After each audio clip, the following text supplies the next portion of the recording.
옛날 어느 해 크게 흉년이 들어서 사람들이 먹을 것이 없어 모두 다 기진하고 있을 때 어떤 할아버지 할머니가 사는 집에도 이제 그만 먹을 것이 딱 떨어지고 말았습니다. 그러자 저들이 이제 목구멍이 포도청이라 그래도 먹어야만 살 수 있는지라 어찌할까 하다가 그 집에 한 마리 키우던 멍멍이를 이제 잡수시게 되었습니다. 그 애지중지 키우던 강아지를 잡아 먹다 보니까 강아지 생각이 났던지 할머니가 하시는 말씀이 아이고 우리 멍멍이 살았더라면 이 뼈다고 맛있게 먹을 텐데 라고 이렇게 얘기하시더랍니다. 어쨌든 우리가 궁하면 때로는 키우던 이런 강아지들까지도 먹게 되는 이런 이제 상황이 벌어질 수가 있습니다. 이 시대 풍요의 시대라서 사람들의 비만이 어쩌면 흔하게 쉽게 걸리는 감기만큼이나 많은 사람들이 이 문제로 이제 그 고통도 겪고 이 문제 때문에 고민도 하면서 살아가고 있습니다.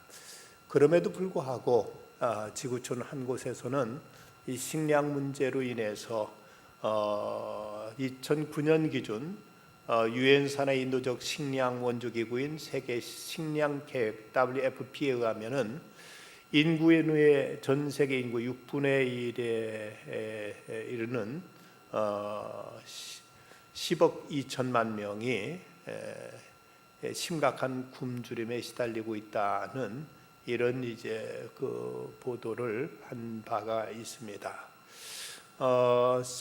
그 식물의 그 생산량을 늘리고 여러 가지 과학 기법을 통해서 종자 개량을 통해서 그리고 토지 개간을 통해서 많은 식량이 생산되고 있다고도 하지만 그러나 지구는 지금 상당한 심각한 식량난의 위기에 봉착하고 있습니다.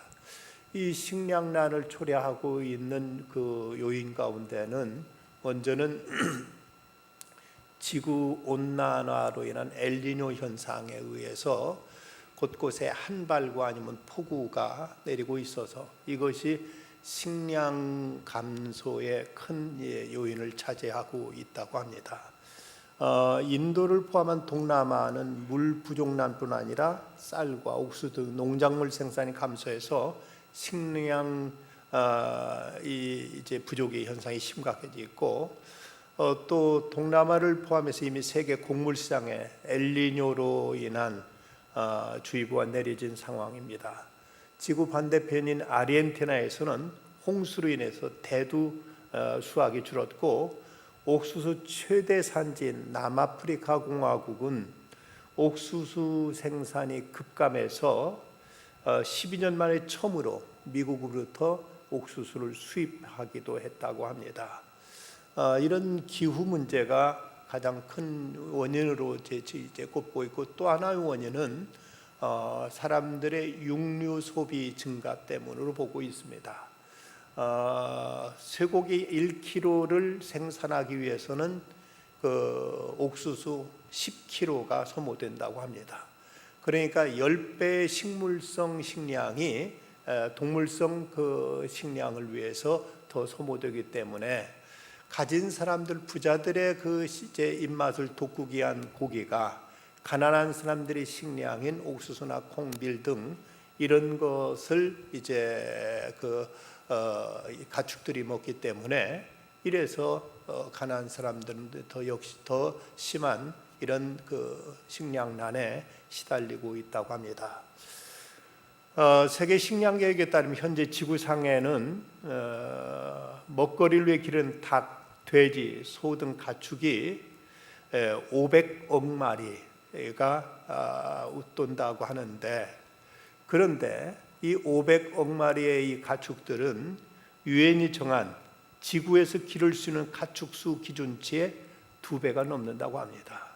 지구의 형편으로 보면은 250억 마리 정도나 키워야 지구 환경과 모든 토양과 모든 것에 적절한데 사람들이 그 고기에 대한 욕구를 충족하기 위해서 생태계의 질서를 교란할 만큼 많은 가축들을 키우고 있어서 이것이 또 하나의 이제 환경 문제, 또 이제 토질과 또 수질 문제 등으로 이어지고 있습니다. 이제 뿐만 아니라 또 하나의 요인은 무분별한 산림 개발 및 환경 오염으로 인한 곤충의 개체수의 급감이 또 하나의 식량 감소의 원인으로 지적되고 있습니다.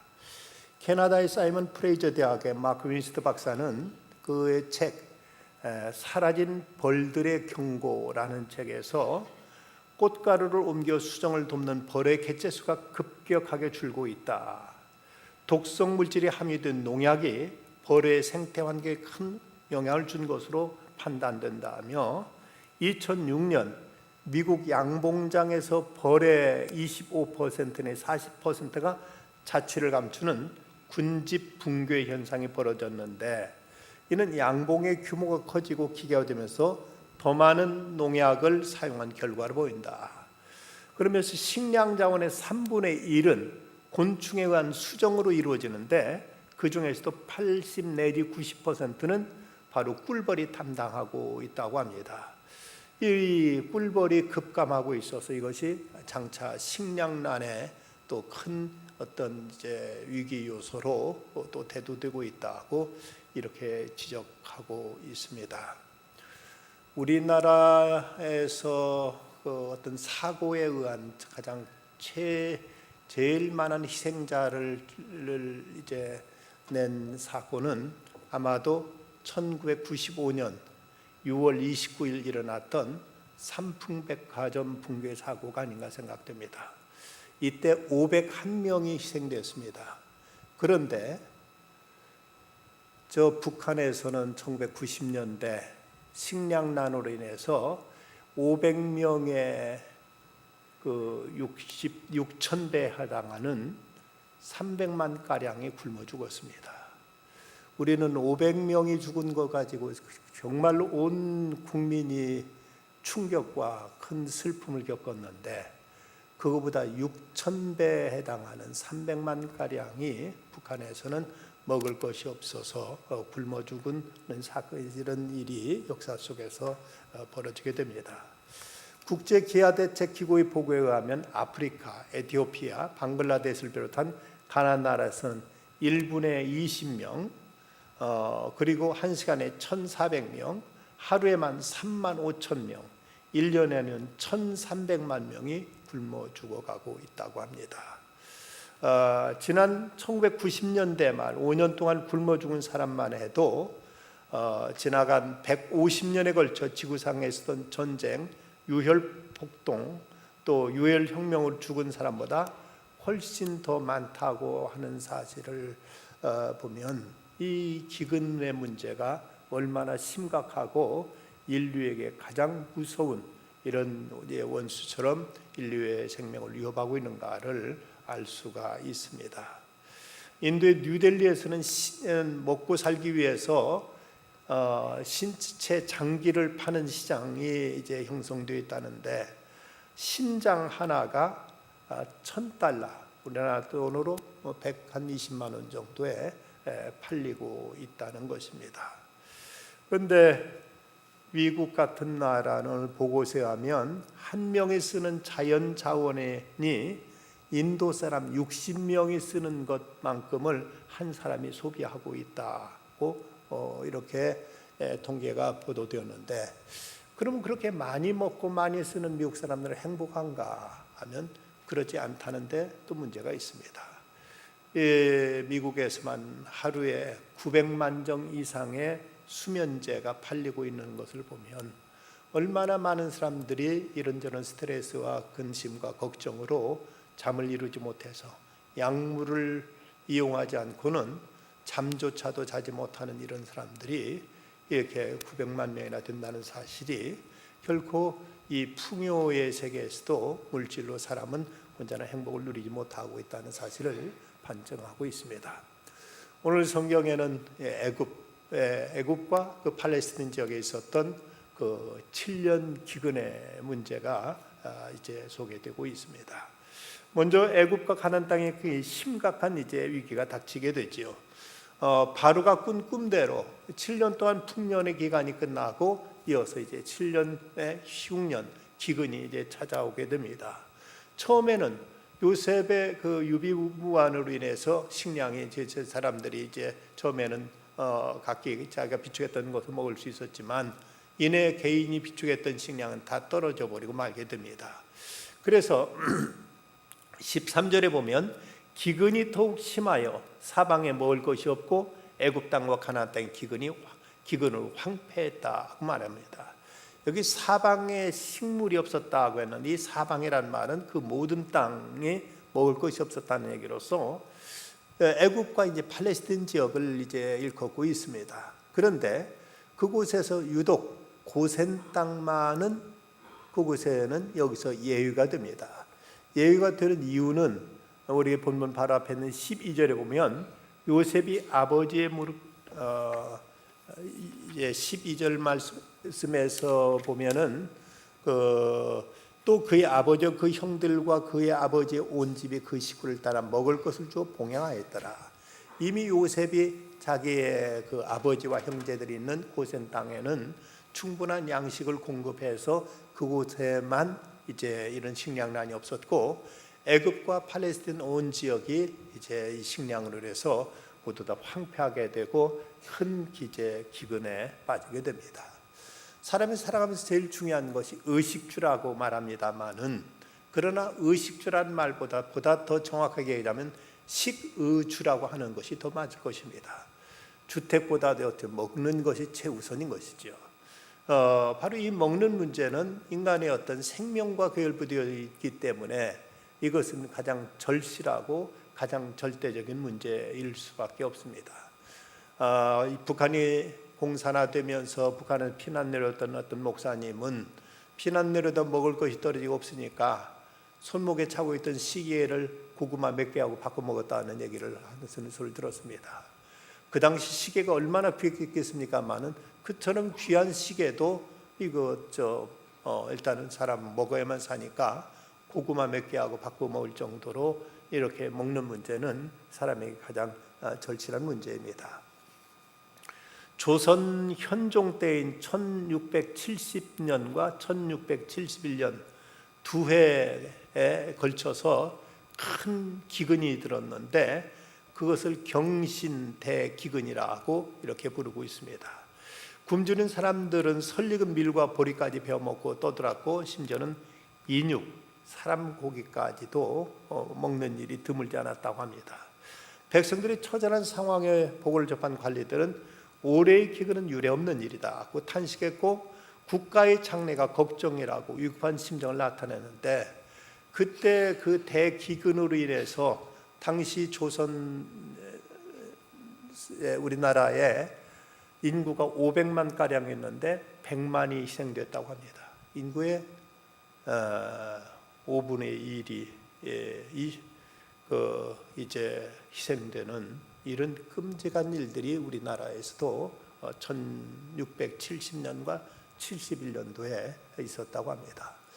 그 구약 성경 열왕기하 6장에 보면 사마리아 성에 아람 군대들이 쳐들어와 가지고 성을 포위하자 그 성이 크게 줄여 가지고 나귀머리 하나에 은 80세겔, 비둘기똥 4분의 1갑에 은 5세겔씩 값이 치솟았다는 얘기.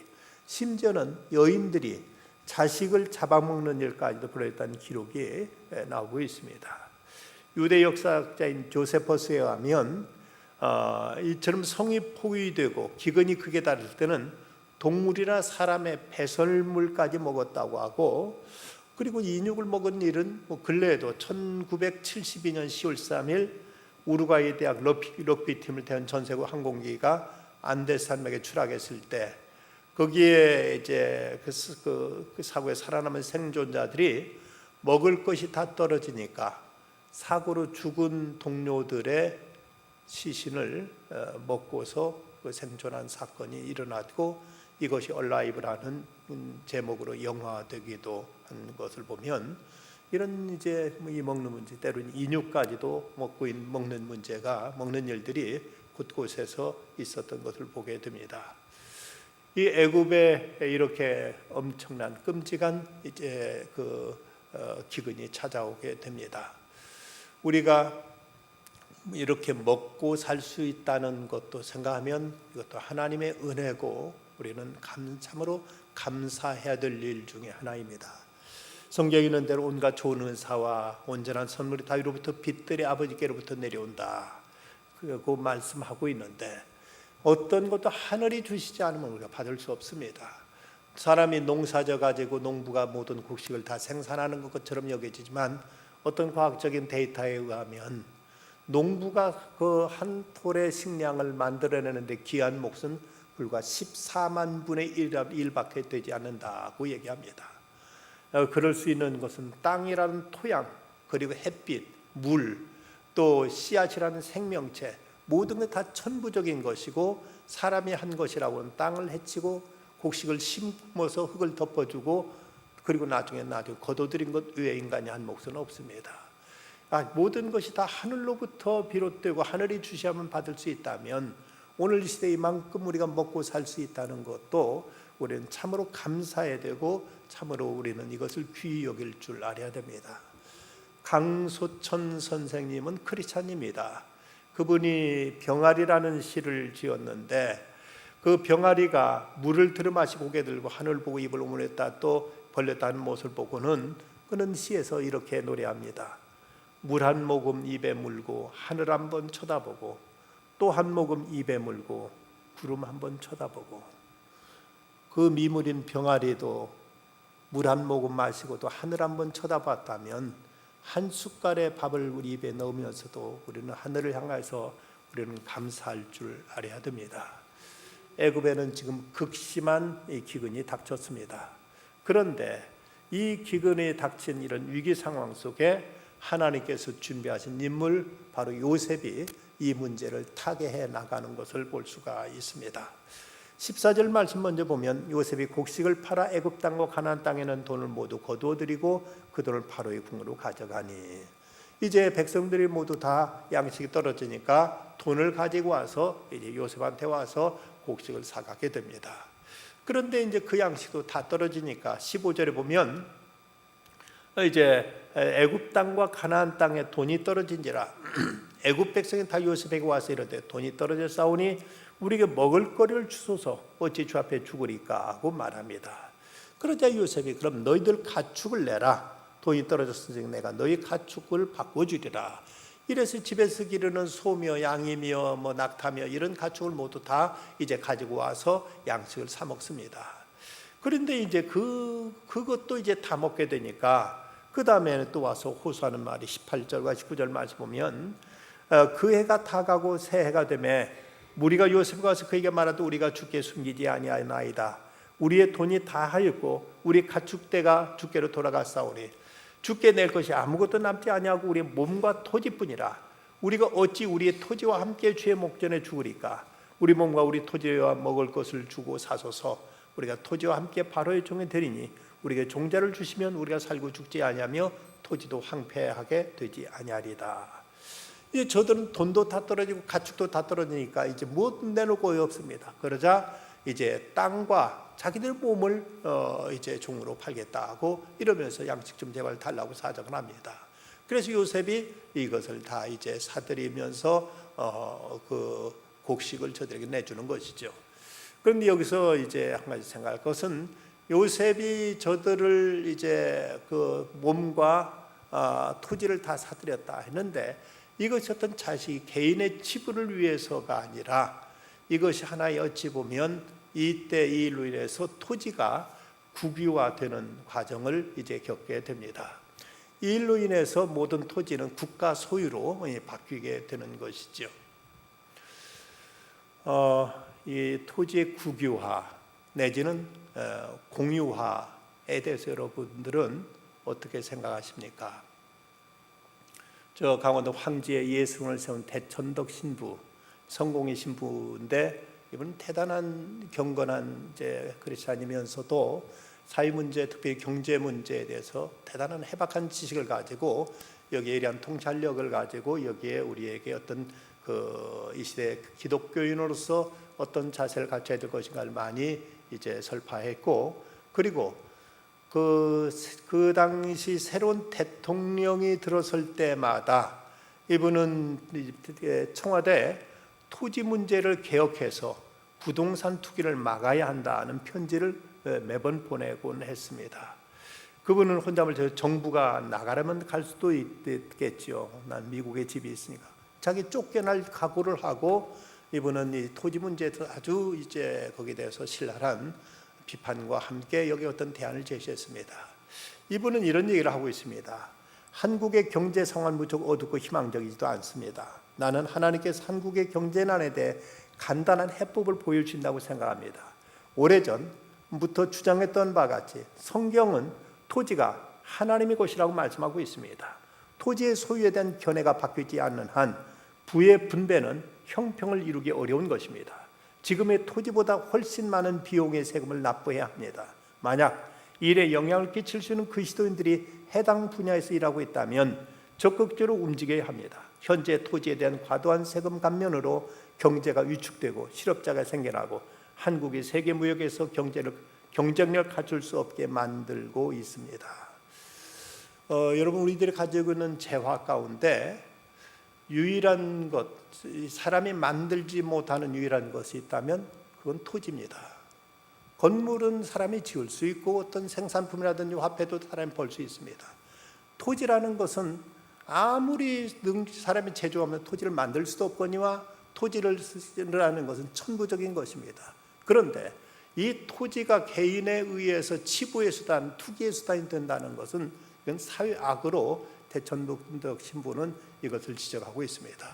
토지 공개념, 그 어떤 면에서 이건 국가라든지 어떤 공적인 이제 어떤 소유를 해서 이 대천덕 신부의 주장으로는 여기에 세금을 받고 이걸 대여해 주는 방식으로 하는 것이 전 국민이 골고루 잘 살 수 있는 법이다.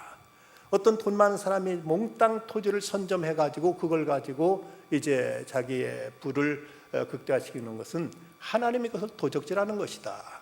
이건 모든 사람이 함께 쓸 수 있도록, 함께 살도록 하나님께 토지를 하나님께서 창조하셨는데 이걸 소수의 사람이 토지를 독점함으로 인해서 그 사람은 거듭거듭 그걸 통해서 치부의 수단으로 삼고 다른 사람은 자기 생활의 근거조차도 마련을 못해 이리저리 쫓겨다녀야 된다는 것, 이것은 옳지 않다 하며 이 대천덕 신부 이분은 이 문제에 대해서 상당히 이제 강경하게 토지 공개념을 이분은 강하게 주장하고 있습니다. 생각해 보면 상당히 참 우리가 귀담아 들을 부분이 있습니다. 이 시대 많은 재벌이라든 많은 부자들이 어디서 돈 벌었는가? 물론 개중에 양심적이고 또 건강한 재벌들 중에는 좋은 제품 생산해서 이걸 판매해서도 벌었지만 많은 재벌들은 부동산 투기해서 이걸 통해서 재산을 축적한 걸 보면 이건 결코 정당하고 옳은 것은 아닙니다. 이런 면에서 토지를 국유화했다는 것은 나름대로 어떤 의미가 있고 가치가 있고 이건 분명 이 시대에서도 우리가 깊이 심각하게 고민할 문제가 아닌가 생각됩니다. 그런데 여기서 이제 사람들 종으로 삼았다는 것은 이 시대에서 우리가 가치관은 이해가 어렵습니다. 그렇지만 성경은 그 시대 속에서 이제 그 하나님은 그 시대 민도에 따라 사람들의 어떤 그 이제 그 양식에 따라서 당신의 뜻을 계시해 왔기 때문에 여기 성경은 이 노예 제도 자체를 찬성하거나 지지하지는 않습니다. 그럼에도 그 시대에서 있었던 그 자체를 부정하고 있지는 않습니다. 그 시대는 노예 제도가 만연해 있었고 이것이 보편적이었던 상황인지라 이제 백성들이 바로의 종이 되었다는 이 문제에 있어서 이제 이것을 요구 없이 그대로 성경은 기록하고 있는 것을 보게 됩니다. 사람이 노예가 되는 데는 몇 가지 과정 되는 요인 가운데 하나는 세습적으로 아버지가 노예면 자식도 노예가 되었고 또 하나는 빚에 의해서 팔려가 노예가 되기도 하고 또 하나는 전쟁의 포로 잡혀가 노예가 되기도 했는데 어쨌든 그 당시 노예 제도는 보편적인 상황이었는데 그나마 이제 성경에 보면 그 유대인들 같은 동족 간에 이제 빚에 의해서 팔렸으면 꼭 6년 동안만 부리고 7년째는 꼭 자유를 주라고 이렇게 이제 말씀하고 있는 것을 볼 수가 있습니다. 지금 요셉이 이제 이것은 이제 완벽한 것이라고 말할 수는 없지만, 그러나 그 당시로서는 최상의 것, 최선을 다해서 요셉은 이 문제를 통해서 지금 백성들을 기근해서 이 토탄에서 건져내고 있는 모습을 볼 때, 지도자 한 사람이 이제 바르게, 지혜롭게, 현명하게 어떤 문제에 대처했을 때 온 국민을 살리고 있는 이런 아름다운 모습을 우리에게 보여주고 있습니다. 통치자의 마땅한 어떤 철학과 그리고 자세는 백성들을 먹고 살게 해주고 저들을 편안하게 해주는 것, 이것이 마땅한 이제 통치자의 철학과 통치의 자세가 되어야 될 텐데, 요셉을 통해서 어려운 그 재난을 이겨낼 수가 있었던 것입니다. 세계 최고 재벌을 갑부라면 누가 뭐래도 빌 게이츠를 꼽는데, 그의 재산은 750억 달러, 우리나라 돈 80조 원 이상이 되는 돈인데, 그렇게 많은 돈을 가지고 있음에도 빌 게이츠는 1년이면 약 2조 원 이상씩 돈에 기부를 하고 있다고 합니다. 그래서 그렇게 부자지만 사람들 우리나라처럼 욕을 먹지 않고 이제 누가 비난받지 않고 존경받는 부자로서 저희 노블레스 오빌리지 정신 가진 자로서의 어떤 귀족적인 자세로 어려운 사람 돕고 보살피는 일을 위해서 이제 그는 아낌없이 이런 봉사일을 하고 있습니다. 그런데 이 빌 게이츠와 또 다른 방식으로 나눔을 실천한 사람이 있는데, 그는 인터넷의 모든 주소 앞에 붙는 www, 이건 월드 와이드 웹이라고 부르죠. 이것을 발명한 사람으로서 스위스 제네바의 유럽 소립자 물리학 연구소의 버너스리 박사인데, 1989년 3월 과학자들이 정보 체계를 쉽게 공유할 수 있는 수단을 개발하자고 제안해가지고 바로 www를 만들어냈습니다. 그는 원래 연구에 너무 몰두해가지고 건망증이 너무 심하다 보니까 그만 이제 사람들 이름도 얼굴 너무 쉽게 잘 잊어버려가지고, 그래서 이제 이것을 쉽게 알 수 있도록, 쉽게 또 사람들하고 소통할 수 있도록 이 월드와이드 웹을 만들게 됩니다. 근데 이걸 만들었는데, 그런데 이제 주변에서는 이걸 어서 특허를 출원하라고 이렇게 이제 주에서 권했지만, 이분은 기술은 사람들이 모두 함께 공유해야 한다는 그의 철학으로 1991년 주의회 권고를 물리치고 이를 무료로 공개하게 됩니다. 돈을 벌려고 했다면 어쩌면 그는 빌 게이츠 이상의 큰 재벌이 될 수 있었을 터인데, 그는 이런 획기적인 이런 어떤 인터넷 주소를 통해 전 세계 하나의 네트워크로 이제 서로 소통할 수 있는 이런 대단한 이제 시스템을 개발하고 나서도, 그리고 나서도 그는 한 푼도 자기가 돈을 자기 소유로 삼지 않고 전 세계 무료로 개방해서 오늘날 이 통신혁명을 이루는데 크게 일조한 걸 보면, 이러면서 자기의 어떤 기능 제부, 이걸 통해서 모든 사람에게 어떤 도움을 주고 유익을 끼친 하나의 아름다운 사례로 이렇게 이제 평가될 수 있을 것입니다. 요셉이 이렇게 이제 그 백성들을 먹을 것을 공급해서 7년 흉년 기근을 마치게 됩니다. 그랬다 이제 백성들의 반응이 나오는데, 25절 말씀 보면 그들이 이르되 주께서 우리를 살리셨사오니 우리가 주께 은혜를 입고 바로의 종이 되겠나이다고 말합니다.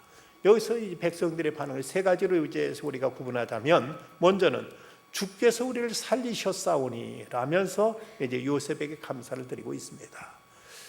말이 그렇지 7년 기근, 이것을 이것을 이제 이겨낸다는 것은 정상적인 상황에서는 상상하기 어렵습니다.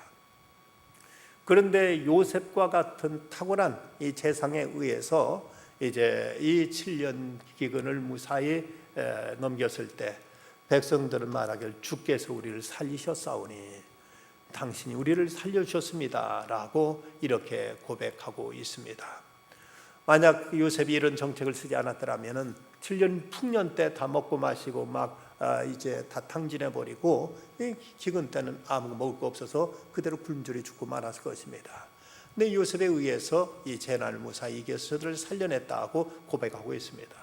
그 다음에 한 말을 보면 우리가 주께 은혜를 입었습니다라고 말하고 있습니다. 주님, 우리가 주께, 여기서 주란 말은 이제 요셉을 말하는 것이죠. 우리가 주께 은혜를 입었사오니라고 지금 말하고 있는데, 어찌 생각하면 다 줄 거 주고 받을 거 받은 거니까 은혜랄 것도 없지 않은가? 처음에는 돈을 줬고, 그 다음에 가축을 줬고, 그 다음에 땅과 자기들의 몸을 종을 팔았으니 이러니 이제 이것을 무슨 은혜라고 말할 것인가? 이건 정당한 주고받고의 기브앤테이크의 거래가 아닌가라고 생각할 수 있겠지만, 그러나 백성들은 이것을 은혜라고 표현합니다. 이것을만 보더라도 이제 요셉이 자기 치부를 위해서나, 그리고 백성들이 지금 식량이 없는 그것을 약점으로 해서 어떤 독과점, 자기가 가지고 있는 식량을 가지고 떼돈을 벌거나 그들에게 부당하게 대한 것이 아니었다는 사실을 우리는 여기서 얼마든지 확인할 수 있습니다. 우리가 주께 은혜를 입었다고 이렇게 말하고 있습니다. 은혜란 말은 무자격한 자에게 베풀어지는 호의를 말합니다. 그렇다면 백성들은 자기들이 이제 줄 건 주었지만 그것 이상으로 지금 이제 요셉을 통해서 식량을 얻었고 자기들이 살아났다는 사실을 가지고 이걸 은혜라고 이렇게 표현하고 있는 걸 보게 됩니다. 굶어 죽을 수밖에 없었고, 저들은 이제는 돈도 떨어지고 모든 건 다 떨어졌지만 어쨌든 이제 저들에게 모든 것을 다 베풀고 도와줌으로써 이래서 저들은 먹고 살 수 있었습니다. 또 나중에 요셉이 이제 그들에게 그들이 바로에게 바친 그 나라에 바친 그 땅, 거기에다가 농사를 짓도록 곡식과 종자를 주면서 그들의 새로운 어떤 세제를 확립하게 되는데, 농사를 지어가지고 소출의 5분의 1을 나라에 바치도록 합니다. 그리고 5분의 4를 가지고 자기들 양식을 삼고, 그리고 이제 이걸 또 종자로 삼고 하도록 했습니다. 5분의 1이라면 여러분 많다고 생각하는 분이 계실지 모르겠습니다. 그런데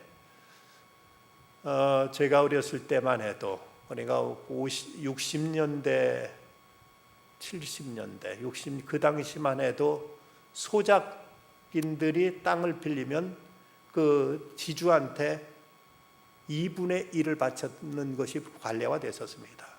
절반을 바쳤습니다. 우리나라에서 땅이 없는 소작농이 지주한테 땅을 빌려 농사를 지면은 그 해 소출의 절반을 바치고 절반을 먹고 살았던 것이 우리나라의 관례였습니다. 그런데 요셉은 지금 이제 5분의 1만 내고 너희들 다 먹어라, 너희들이 다 써라 한 걸 보면 이건 대단히 저들에게 파격적인 예우요, 대단한 호의였던 것을 알 수가 있습니다. 이런 이제 여기에 대해서 이제 백성들은 우리가 주께 은혜를 입었다고 말하고 있습니다. 또 한 가지 저들의 그 표현은 종이 되게 살리셔서 종이 되겠나이다라고 말합니다. 고대 사회에서는 경제적인 자립 능력이 없는 사람이 스스로 원해서 종이 되는 경우가 있었습니다.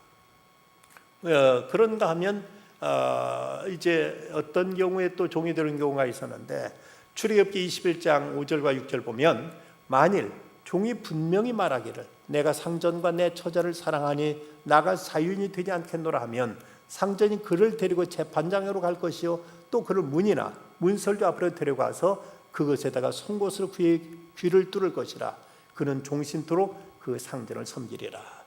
얘기는 같은 유대인들이 이제 종으로 팔려온 경우 6년 동안 봉사하고 7년째는 이제 풀려날 수 있는데, 그런데 간혹 자기가 주인을 사랑하고 또 그 주인이 결혼시켜서 이제 얻게 된 처자를 사랑해가지고 나는 나가서 따로 살지 않겠습니다. 평생 제가 주인을 섬기면서 이곳에서 그대로 살겠습니다 하면, 그러면 문설주에다가 그 종의 귀를 송곳으로 구멍을 뚫어서 이것으로 이제 어느 하나의 어떤 표식을 삼고, 이때부터는 이제 평생 그 집에 같이 사는데, 그때부터는 어떤 더 이상 종의 신분보다는 한 가족처럼, 자식처럼, 형제처럼 이렇게 대하면서 함께 살았던 이런 예를 지금 출애굽기 21장은 말씀하고 있습니다.